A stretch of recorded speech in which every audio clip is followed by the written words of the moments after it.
The mess hall of the Horizon's Edge was always loud during the second meal cycle. Crew members from a dozen different species filled the long tables, their voices mixing into a constant noise that echoed off the metal walls. The air smelled like 100 different foods from 100 different worlds. Vila walked through the entrance and felt the familiar tightness in her chest.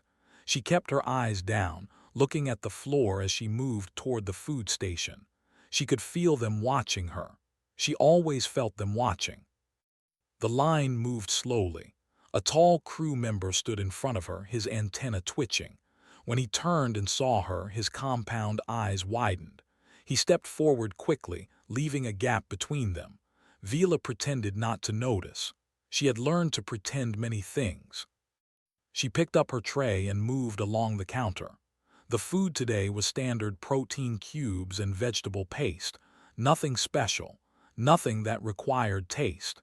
She took her portions quickly and stepped away. Now came the hard part. The mess hall stretched out before her, full of tables and chairs and people who would never want her near them. Vila scanned the room with practiced speed, looking for her usual spot. Far corner, last table, the one by the recycling chute where the lighting was dim. She started walking. Conversations paused as she passed.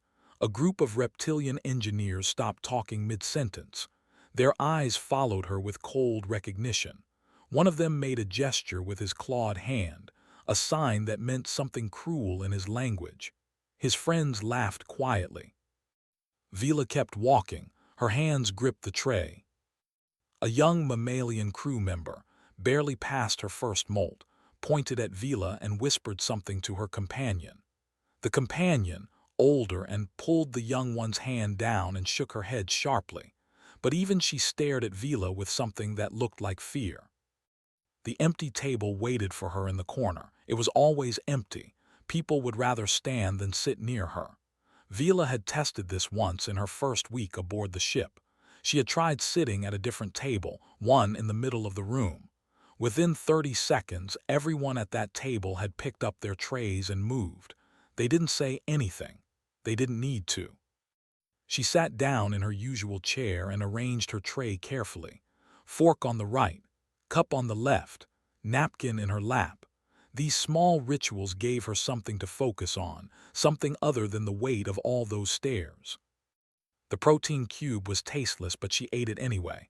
Food was fuel, nothing more. She learned not to enjoy meals a long time ago. "Plague bringer," someone muttered from a nearby table. The voice was quiet but meant to be heard, meant to remind her. Vila's jaw tightened, but she didn't look up. Never look up, never respond. It only made things worse. Her people had done terrible things. 50 years ago, the government had released a bioweapon during the border wars. Millions died. Men, women, children from 7 different species. The sickness had no cure. It spread through ships and stations like fire through dry grass. By the time the leaders surrendered, the damage was done. The galaxy didn't forgive. The galaxy didn't forget. Vila had been born 20 years after the war ended. She had never seen her. Her parents had both died when she was young, killed by their own people for trying to stop the weapon's release. She grew up in a refugee station where survivors huddled together, ashamed and broken. But none of that mattered to the people in this mess hall. They saw her pale blue skin, her silver eyes, the ridge pattern on her forehead that marked her species. That was enough. She finished her protein cube and started on the vegetable paste. It tasted like metal and something bitter. She ate it anyway. Across the room, Captain sat at the officer's table. He was in from the hive worlds, all chitinous armor and multiple limbs. He watched Vila sometimes, his compound eyes unreadable. She knew he didn't like having her aboard, but she was good at her job. Very good. The ship needed a skilled navigation assistant, and Vila could calculate jump coordinates faster than the computer in some cases. So he tolerated her. That was the word he used, tolerated. A tray clattered nearby and Vila flinched. Just someone dropping silverware, nothing dangerous. She breathed slowly and tried to calm her racing heart. She was always on edge during meals. Too many people, too many eyes, too many chances for someone to decide today was the day they did more than just stare. She ate faster. The quicker she finished, the quicker she could leave. The conversations around her had resumed. She caught fragments as people talked about their work, their families, their shore leave plans, normal things, the kind of things she would never have. Friendship required trust, and no one trusted her. Her cup contained water with a bitter mineral taste. Ship water, recycled 1,000 times. She drank it in small sips, making it last. If she finished too quickly, she would have to sit there with an empty tray, which somehow felt worse than eating. A group of humans walked into the mess hall. Vila glanced up briefly, then back down. Humans were relatively new to the Galactic Union, only joining 50 years ago. There were 3 of them aboard the Horizon's Edge, all engineers and technicians. They kept to themselves mostly. Vila didn't know their names. The vegetable paste was almost gone. 2 more bites. She counted these things now, small goals: finish the paste, drink the water, stand up, walk out, make it back to her quarters without incident. That was what her life had become, a series of small survivals. She remembered being younger on the refugee station. There had been a woman there who told stories about their green skis, crystal forests, cities that sang with harmonic frequencies. Vila had never seen any of it, never would. The worlds were quarantined. No one went there, no one left. She was one of the last working on a Union ship. Most had given up, disappeared into the margins of society, or ended their own lives. The weight of inherited guilt was too heavy, but Vila was stubborn, or maybe just too afraid of the alternative. She finished her meal and stacked her dishes neatly on the tray. Time to leave. She stood up slowly, carefully, trying not to draw attention. But she always drew attention. The at-the-corner table, eating alone. Everyone knew where she sat. Everyone knew to avoid her. Vila picked up her tray and walked toward the recycling station. The room seemed to exhale as she moved away from the tables. She deposited her dishes and headed for the exit. Tomorrow would be the same, and the day after, and every day until her contract ended or she died, whichever came first. She didn't let herself hope for anything different. Hope hurt worse than loneliness. The door slid shut behind her, and the noise of the mess hall faded. The corridor was empty and quiet. Vila allowed herself one shaky breath, then straightened her shoulders and walked back to her quarters. Just another meal survived. Just another day of being invisible, except when they needed to remember what they hated. She was very tired. Lieutenant stepped off the transport shuttle with his duffel bag over one shoulder. The Horizon's Edge was bigger than he expected. The docking bay stretched out in both directions, full of cargo containers and maintenance equipment. The air tasted recycled and slightly metallic. A crew member with orange fur and too many fingers checked his credentials on her. She barely looked at him before waving him through. Deck 7, Room 42. Report to Captain at 0800 tomorrow. Thank you, said, but she had already turned away to process the next arrival. He made his way through the ship's corridors, following the signs painted on the walls. The Horizon's Edge was a cargo vessel, old but well-maintained. The floors were clean, the lighting steady. It hummed with the constant vibration of the engines. Found something comforting about that hum. It meant the ship was alive and working. His quarters were small but private. A bed, a desk, a storage locker, and a bathroom barely big enough to turn around in. Everything he needed. Had lived in worse places. He unpacked his few belongings and took a quick shower to wash off the travel grime. By the time he finished, his stomach was growling. Time to find the mess hall. The ship's directory on his room's screen showed him the way. Deck 4, Central Section. He followed the corridor down and took the lift. When the doors opened, he heard the noise first. Voices, lots of them, mixing together in different languages and frequencies. The mess hall was crowded. Paused at the entrance, taking it in. Long tables arranged in rows, crew members of every species he could name and some he couldn't. The food station on the left. The whole place smelled like a spice market during rush hour.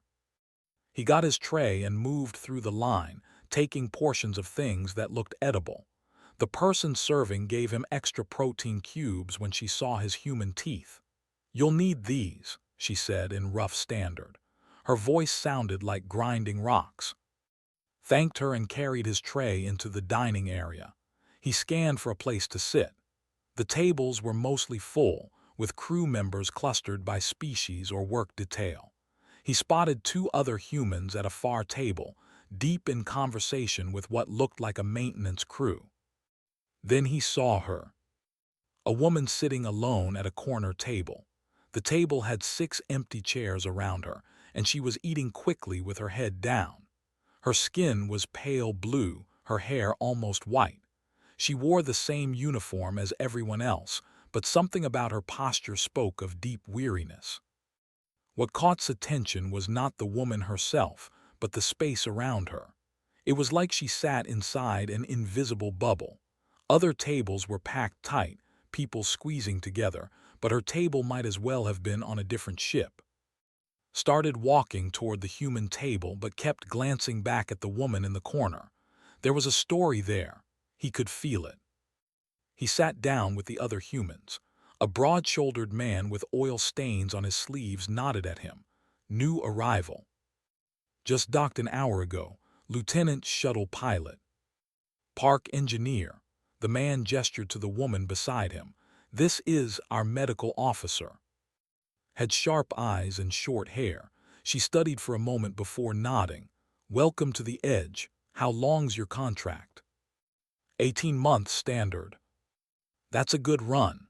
Park bit into a protein cube and made a face. Food's terrible, by the way. Don't expect that to improve. They talked while they ate. Park and had both been aboard for 6 months. They gave him the unofficial tour guide information, the stuff that didn't make it into the crew manual, which officers to avoid, where to find decent coffee, when the hot water worked best in the showers. Waited for a pause in the conversation, then nodded toward the corner table. Who's that? Both of them turned to look. Park's expression shifted, became carefully neutral. Frowned. That's Vila, Park said quietly. She's. The word hung in the air like smoke. Knew it, of course. Everyone knew about the bioweapon, the border wars, millions dead. She works navigation, added. Brilliant at it from what I hear, but... She didn't finish the sentence. She didn't need to. Watched Vila eat. She moved mechanically, like someone going through motions she had performed 1,000 times.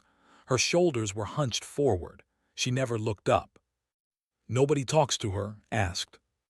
Would you? Park's voice was careful, not judgmental but not encouraging either. Her people killed a lot of folks. Some of the crew lost family in the war.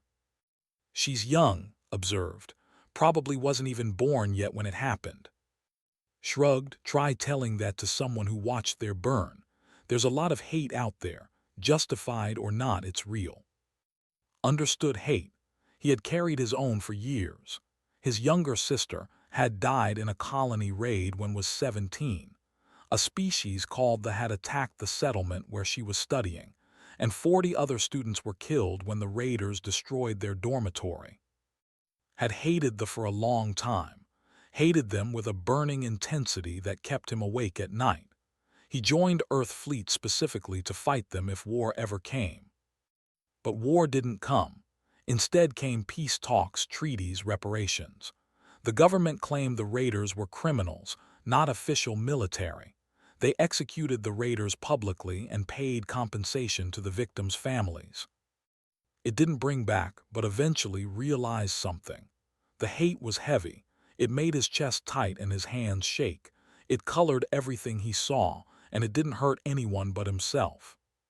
His grandmother, who had raised him and after their parents died, had told him something during the funeral. Anger is natural, but if you let it become who you are, then they've killed you too, just slower. It took years to understand that, to let go, Not to forget, but to stop letting the hate define him. He looked at Vila again. She had finished eating and was stacking her dishes with precise, careful movements. She stood up, picked up her tray, and walked toward the recycling station. Every step she took seemed deliberate, like she was trying not to draw attention. It didn't work. Saw the way people tracked her movement. Saw the way conversations paused. Saw a reptilian crew member make a gesture that was clearly offensive. Vila's face remained blank. She deposited her tray and walked out of the mess hall without looking at anyone. "That happen every meal?" asked. "Every time," confirmed. "Look, I'm not saying it's right, but that's how it is. She's got a job and a bed, that's more than most can say." Park nodded. "Best advice, keep your head down and don't get involved. Ship's got enough tension without adding more." Finished his meal in silence, thinking. That night, lying in his bunk, he stared at the ceiling and tried to sleep. But he kept seeing Vila's hunched shoulders, the empty chairs around her table, the mechanical way she ate, like someone who had forgotten food could be enjoyed. The next day, reported to Captain for his official briefing. The captain was all business, running through protocols and expectations with efficient precision. His duties would include piloting supply runs, emergency shuttles, and occasional VIP transport when needed. After the briefing, spent his morning familiarizing himself with the shuttle bay. He checked the ships, ran diagnostics, introduced himself to the maintenance crew. By second meal cycle, he was hungry again. He walked into the mess hall and got his food. The place was just as crowded as the day before. He looked around and spotted Park and at their usual table. Then he saw Vila, sitting alone in the corner again. Stood there for a moment, tray in his hands. He thought about his grandmother. He thought about the weight of hate and the cost of carrying it. Then he made a decision. He walked across the mess hall. Every step felt significant. He could feel the room's attention shifting, people noticing his trajectory. The noise level dropped slightly.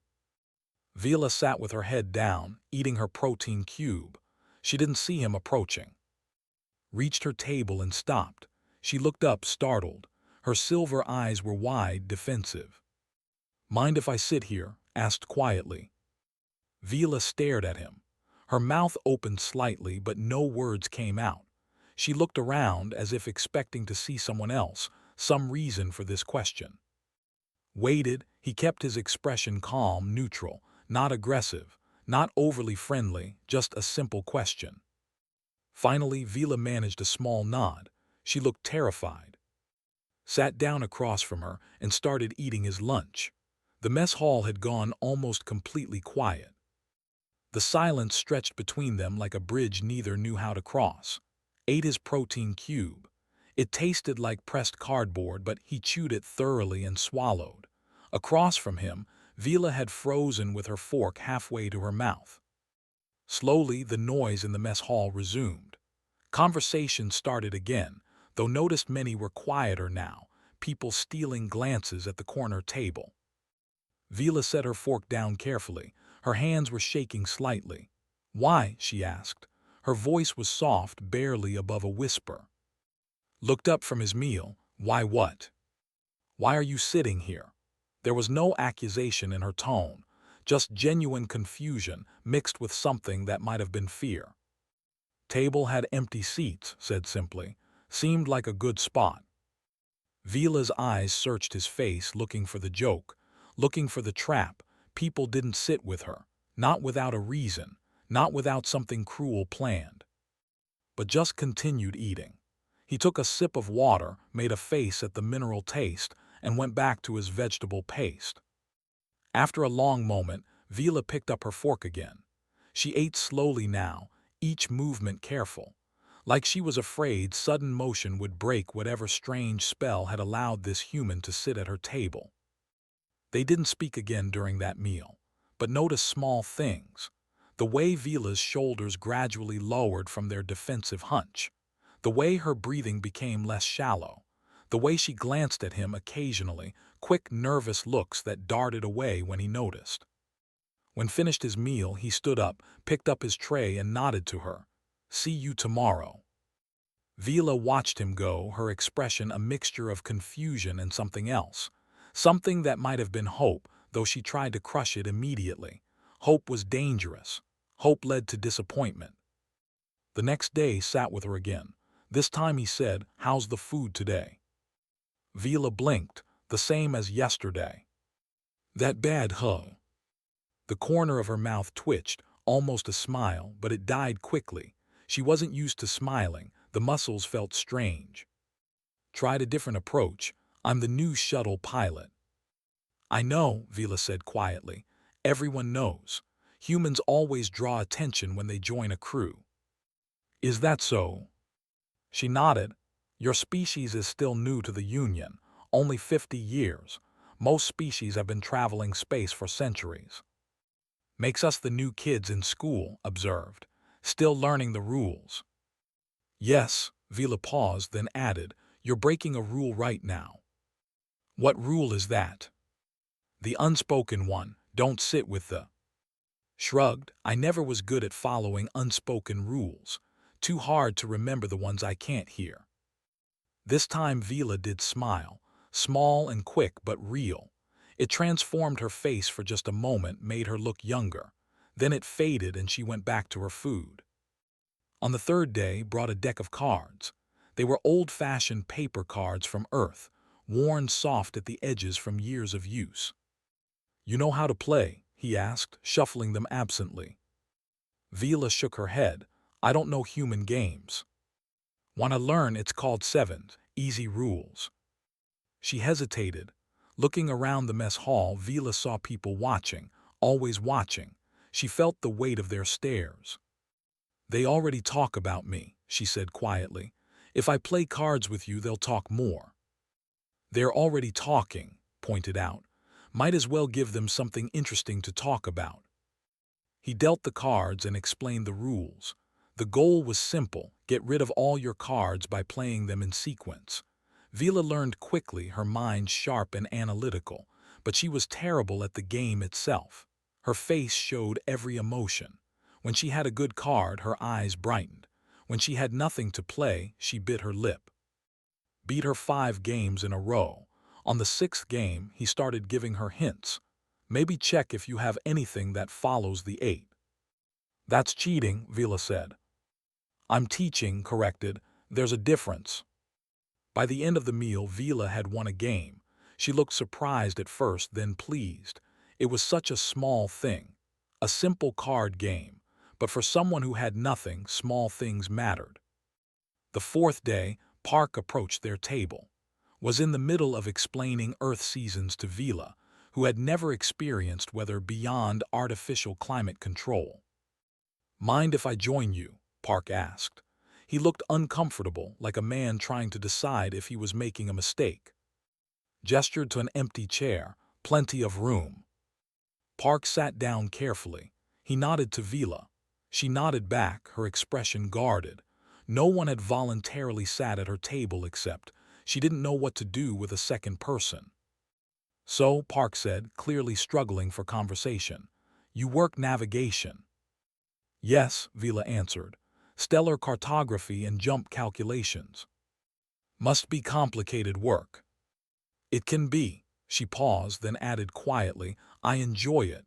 Numbers don't care who calculates them. Park looked at her for a moment, his expression thoughtful. Then he nodded slowly. Yeah, I guess they don't. The conversation was awkward and halting, but it was conversation. Real words exchanged between people sharing a table. When joined them 2 days later, Vila looked genuinely shocked.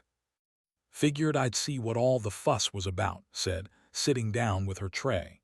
She looked at Vila directly. You're the one who recalculated the jump coordinates through the cluster last month, right? Saved us 3 days of travel. Vila nodded, surprised knew about that. That was good work, said simply. Captain told medical staff to prep for longer exposure to jump sickness. Your calculations meant we could skip that. It was the first compliment Vila had received from a crew member in months. Her eyes became bright with moisture, but she blinked rapidly and looked down at her food. The group grew slowly. 3 humans and 1 eating lunch together in the corner. Other crew members still stared, still whispered, but the tone began to shift. Not acceptance, not yet, but curiosity. If the humans were sitting with her, maybe she wasn't as dangerous as people thought. Or maybe humans were just strange. That seemed more likely to most of the crew. During one meal, asked Vila about her. The question came naturally, part of a conversation about different planet types. Vila's expression closed down immediately. "I've never seen it," she said quietly. "I was born on a refugee station. Worlds are quarantined." "Quarantined?" Park asked. "After the war. The bioweapon contaminated our own planet's worst of all. No one goes there now. Nothing lives there." Her voice was flat, reciting facts. "The who survived scattered across the galaxy. Most of us were children of the scientists and military leaders who created the weapon." His expression softened. "Your parents?" "They tried to stop the weapon's release. They failed. Their own government executed them for treason." Vila took a shaky breath. "I was 3 years old. I don't remember them." The table fell silent. What could anyone say to that? Finally spoke. "My sister died in the colony raids 8 years ago. They destroyed her school. She was 19. Vila looked at him, surprise and something like understanding in her eyes. "I'm sorry." "I hated them for years," continued. Hated them so much it made me sick. I wanted revenge, wanted them to hurt like I hurt." He met Vila's eyes. "But my grandmother told me something. She said hate is heavy, said I'd get tired of carrying it eventually." "Did you," Vila asked, "get tired of it?" Nodded. "Yeah, took a long time, but yeah. Woke up one day and realized the hate was hurting me more than it could ever hurt them." He paused. "The people who killed my sister, they were criminals, pirates. Not every, just some, bad ones." The implication hung in the air. Vila's eyes filled with tears. She wiped them away quickly, embarrassed. "You're not your parents," said gently. "You're not your government, you're not every who ever lived. You're just you. Vila, who sits in the corner and eats lunch and is really bad at card games." Vila laughed. It was wet and shaky, but it was a laugh. "I'm getting better at cards." "You're really not," Park said, but he was smiling.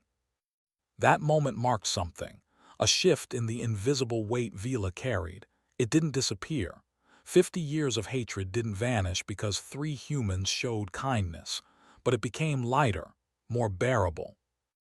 Over the following weeks, their corner table became an established thing. 4 people eating together. Sometimes they played cards. Sometimes they just talked. Vila began to speak more, her voice losing some of its careful quietness. She told them about star charts, ancient and beautiful, that showed constellations no other species had names for. She explained navigation calculations that made Park's head hurt and laugh. She even smiled more, though it still came hesitantly, like she was afraid it might be taken away. Noticed other changes too. Vila walked differently now, head up instead of down, shoulders back instead of hunched. She still faced prejudice, still heard the whispers, but she wasn't facing it alone anymore. And that made all the difference. The package arrived at Vila's door one morning, small and wrapped in plain brown paper. She found it when she left her quarters for her shift. There was no name, no message, just the package sitting there on the floor. Vila picked it up carefully. It was light. For a moment she considered throwing it away. Packages could contain many things, not all of them kind. But curiosity won. She took it inside and opened it slowly. Inside was a small potted plant, real, not synthetic. It had delicate blue-green leaves that reminded her of descriptions she had read about crystal forests. Attached was a note in simple handwriting. "Thought your quarters could use some life. T." Vila stared at the plant for a long time. Then she set it on her desk by the window and touched one leaf gently. No one had given her a gift in years, maybe ever. She placed the plant where she could see it from her bed. That night, She fell asleep looking at it and felt something warm in her chest that she had almost forgotten. Hope. The next day at lunch she thanked quietly. He just smiled and said, "Plants are good company, they don't judge." But the kindness came with a cost. Not everyone was pleased with the friendship growing between the humans and the. 3 days after the plant arrived, Vila found her workstation vandalized. Someone had poured a corrosive substance over her secondary console. The damage wasn't severe enough to shut down navigation, but it destroyed weeks of personal notes and calculations she had been compiling. The message was clear: stay in your place, remember what you are. Vila reported it to her supervisor, a cold-eyed reptilian named who barely looked at the damage. "Equipment malfunctions happen," he said. "I'll have maintenance check it." "This wasn't a malfunction," Vila said carefully. "Someone did this deliberately." His expression didn't change. "Can you prove that?" She couldn't.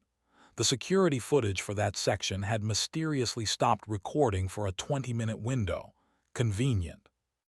"Just fix it and get back to work," told her. Vila left his office feeling cold inside. Nothing would be done. It never was. People could do what they wanted to her and no one would stop them. At lunch she told Parkin what had happened. His jaw tightened. "That's not right. Did you file a formal complaint?" "It won't help," Vila said quietly. "It never helps." "Maybe not," Park said, "but you should still file it, create a record." Nodded. "He's right. Even if nothing happens now, if it happens again, there's a pattern." Vila agreed to file the complaint, though she had little faith anything would come of it. She was right.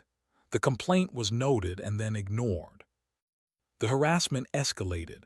Someone left a dead synthetic rat outside her door with a note that said "Plague Bringer."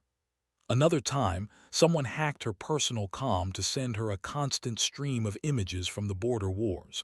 Bodies, burned planets, mass graves. Vila changed her access codes and deleted the messages, but they kept coming from new addresses. Whoever was doing this had technical skill and dedication. She became quieter during meals. The brightness that had started to show in her eyes faded. She was slipping back into that defensive shell, the one she had built to survive years of isolation. Noticed. One day, instead of going to the mess hall, he asked Vila if she wanted to see the shuttle bay. "I could use a second opinion on the navigation console in Shuttle 3, he said. "It's been reading weird during jumps." It was an obvious excuse. Navigation consoles didn't fall under shuttle pilot maintenance, but Vila appreciated the attempt to get her away from the usual routine, from the stares and whispers. They walked through the ship together. Some crew members moved aside when they saw Vila coming. Others stared with open hostility, walked beside her, not rushing, not acknowledging the reactions, just walking like it was the most normal thing in the world. The shuttle bay was quiet. Most of the maintenance crew was on break. Led Vila to Shuttle 3 and opened the hatch.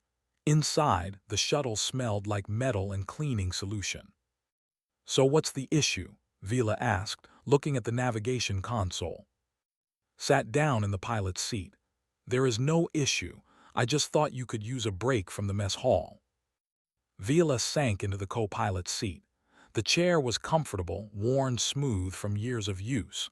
Through the viewport she could see the stars beyond the bay doors. They looked peaceful, distant, uncaring of human and alien conflicts. "It's getting worse," she said after a moment. "I know. Someone pushed me in the corridor yesterday. Not hard enough to hurt, just hard enough to make a point." His hands tightened on the armrests. "Did you see who?" "No, they came from behind. By the time I turned around, they were gone." They sat in silence for a while, then asked, "You ever think about leaving, finding a different ship?" Vila laughed, but there was no humor in it. "This is one of the better ships for crew. At least here they only harass me. Some places it's worse, much worse." She looked down at her hands. "There are stories, who signed contracts and disappeared, or had accidents, convenient accidents that no one investigates." That's murder. Yes, but no one cares about murdered. We're all guilty by blood, remember. Her voice was bitter now. Sometimes I think about just quitting, finding some isolated station where no one knows me, living quietly until I die. But you don't, observed. No, because that feels like letting them win, like admitting they're right about me. Vila's silver eyes met his. I didn't do anything wrong. I was born. That's my only crime, being born to the wrong species at the wrong time. Understood that feeling, the unfairness of it. You know what helped me, he said, when I was dealing with my sister's death and all that anger. What? I talked to a merchant who came to our colony to rebuild. He was nervous, scared people would attack him. But he came anyway because he said someone had to start bridging the gap. Smiled at the memory. We had coffee. Just sat there, two people from species that were supposed to hate each other, drinking terrible coffee and talking about the weather. What did you talk about? Everything, nothing. His family, my family. He told me about his daughter who wanted to be a doctor. I told him about how she loved mathematics. His voice grew softer. At the end, he said something I never forgot.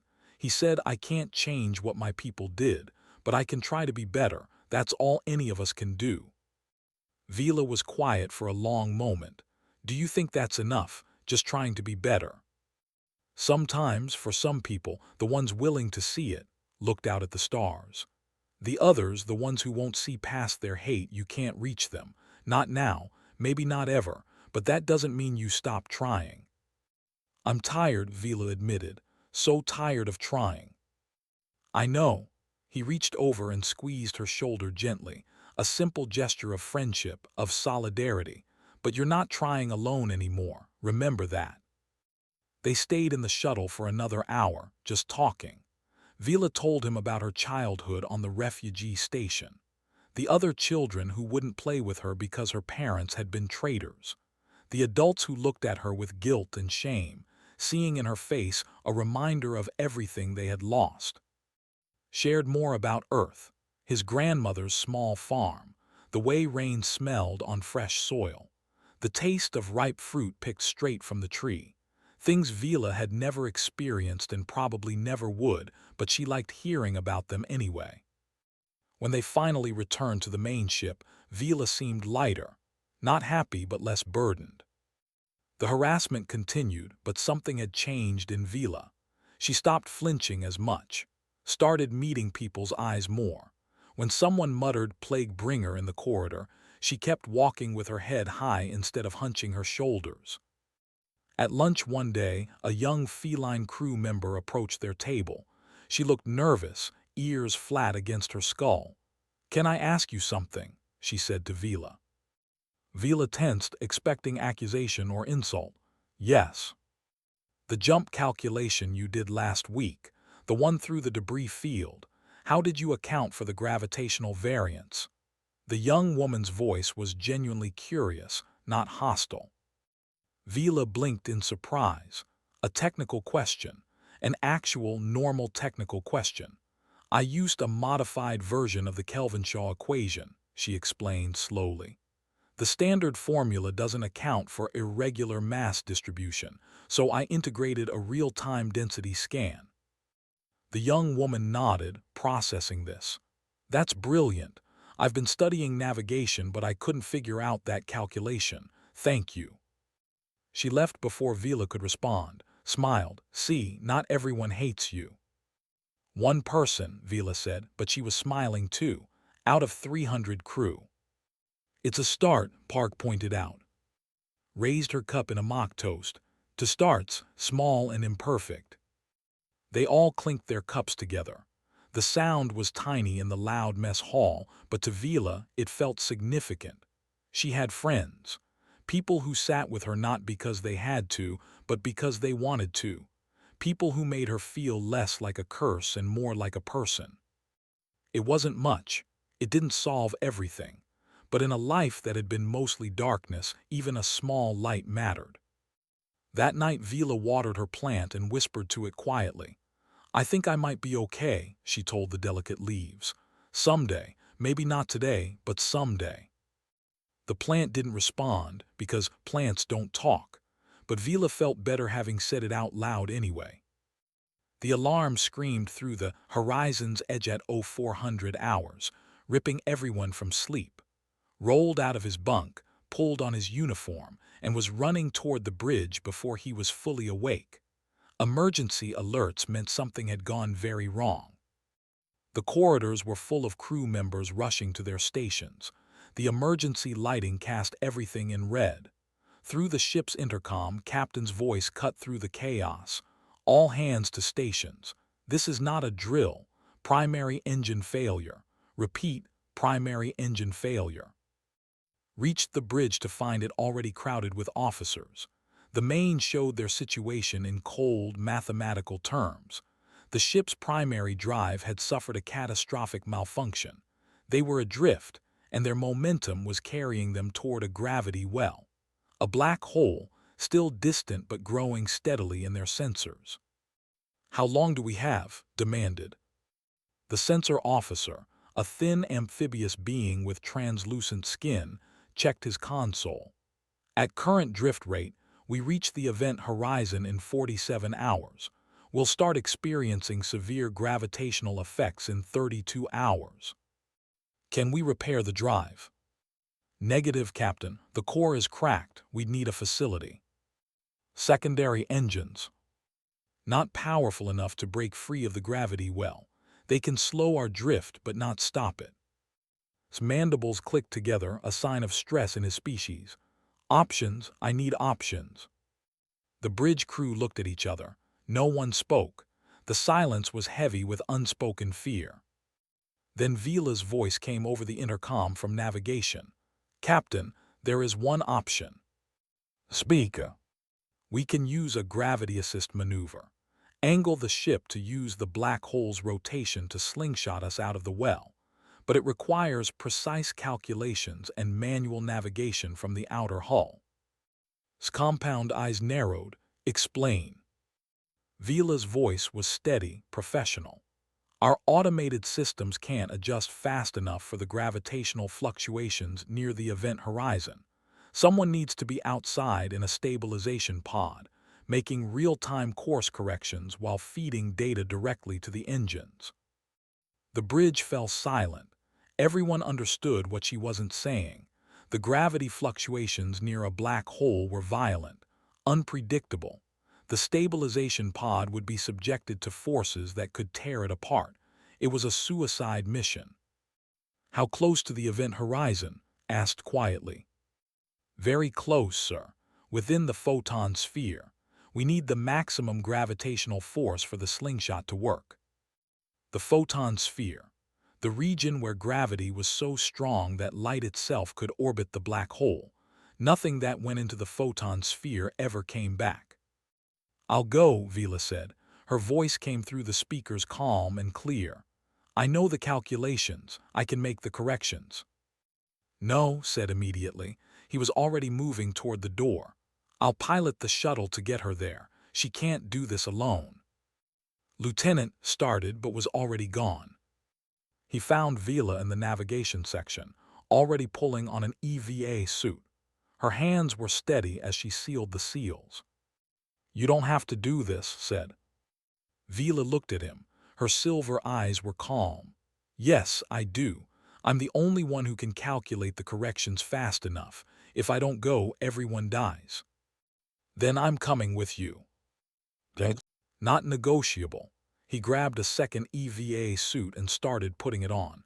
"You need someone to pilot the pod. That's me."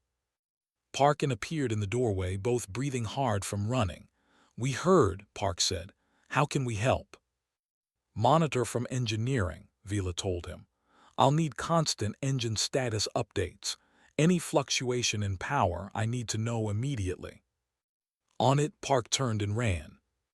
Looked at Vila, then at her. Expression was tight with worry. "You come back, both of you. That's an order from medical." Vila smiled slightly. "I'll try." They took Shuttle 3 because knew its systems best. The small craft detached from the horizon's edge and moved toward the rear of the ship, where the stabilization pods were kept.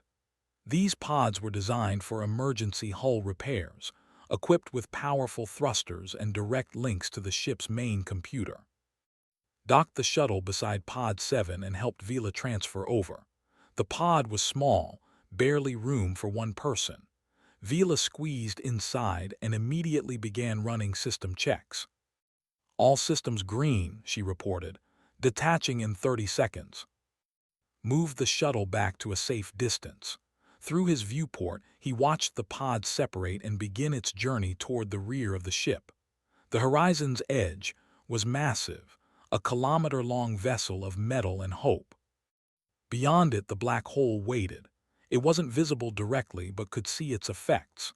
Space bent around it, distorting the stars into strange spirals. Dust and gas swirled in an accretion disk, glowing with radiation as matter died. "Beginning positioning sequence," Vila's voice came through his comm. She sounded focused, all business. "I need you to stay within 3 kilometers. If something goes wrong, you'll need to pull me out fast." Understood. The next 2 hours were the longest of his life. He watched through his instruments as Vila maneuvered the pod into position at the very aft of the ship, right where the engine exhaust ports were. From there, she could feed direct commands to the maneuvering thrusters. The ship began to turn, slowly at first, then faster. The entire vessel rotated, presenting its side to the black hole. Vila's voice came in steady streams, calling out numbers and coordinates. 15 degrees starboard, increasing dorsal thrust by 20%, need more power to ventral stabilizers. Park, are you seeing this? Park's voice crackled back. Confirmed, adjusting power distribution now. The ship shuddered as its secondary engines fired at maximum. It wasn't enough to escape the gravity well, but it was enough to control their descent. They were falling toward the black hole now, but falling at an angle. A precise, calculated angle that would let them skim past the event horizon and use the black hole's rotation to fling them back out into normal space. In theory. Gravitational stress increasing, Vila reported. Her voice was starting to show strain. "If the pod starts breaking apart, you need to get out of here. Don't try to save me. The shuttle can still escape if you go now." "Not happening," said flatly. "That's not happening." The ship began to shake. Through the viewport could see the black hole now, a massive distortion in space that pulled at his eyes, making them water. Starlight bent around it in impossible curves. It was beautiful and terrible. "We're entering the photon sphere," Vila said. Her voice was tight. "Making final corrections. Come on, come on."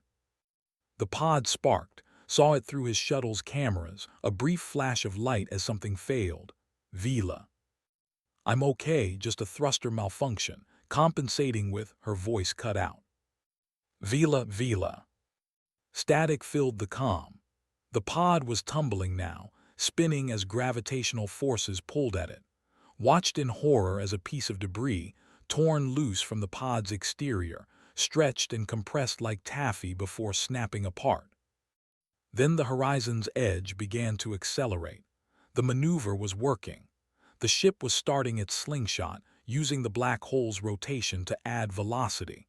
But Vila's pod was caught in the turbulence, spinning out of control. Didn't think, he just moved. The shuttle's engines roared as he pushed toward the pod, fighting against gravitational forces that tried to pull him apart. Every sensor screamed warnings. His shuttle's hull groaned under the stress. He caught the pod with the shuttle's grappling arm, but the impact sent both vessels spinning. Fired thrusters wildly, trying to stabilize. The shuttle's computer was flashing red. Hull integrity at 40%, 30%. "Come on," muttered through gritted teeth. "Come on, come on." He managed to reel the pod in, pulling it into the shuttle's small cargo bay. The airlock cycled painfully slowly.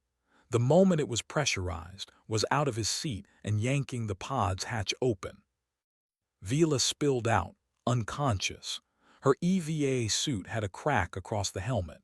Blood floated in droplets around her head where she had hit something during the tumbling. Pulled her out and laid her flat. He checked her breathing, shallow but steady. He sealed the crack in her helmet with emergency tape and increased her suit's oxygen. The shuttle lurched. The horizon's edge was pulling away, accelerating faster now, dragged himself back to the pilot's seat and pushed the engines to maximum. The shuttle shook like it was going to tear apart. The hull integrity dropped to 20%, 15, 10. Then suddenly, they were free. The gravitational forces released them like a hand opening. The shuttle shot forward, following the horizon's edge as it escaped the black hole's pull. Collapsed back in his seat, breathing hard. Behind them, the black hole continued its eternal dance, uncaring about the tiny lives that had just slipped through its grasp. "Bridge, this is Shuttle 3, said into his comm. "Mission successful. The edge is free of the gravity well, but I need medical to the shuttle bay immediately. Vila's hurt." His voice came back, gruff but tinged with something that might have been respect. "Copy that, Lieutenant. Well done, both of you." Looked back at Vila's unconscious form. "Yeah," he said quietly. "She saved everyone." "We know," said, and for the first time there was no hesitation in his voice. "We know."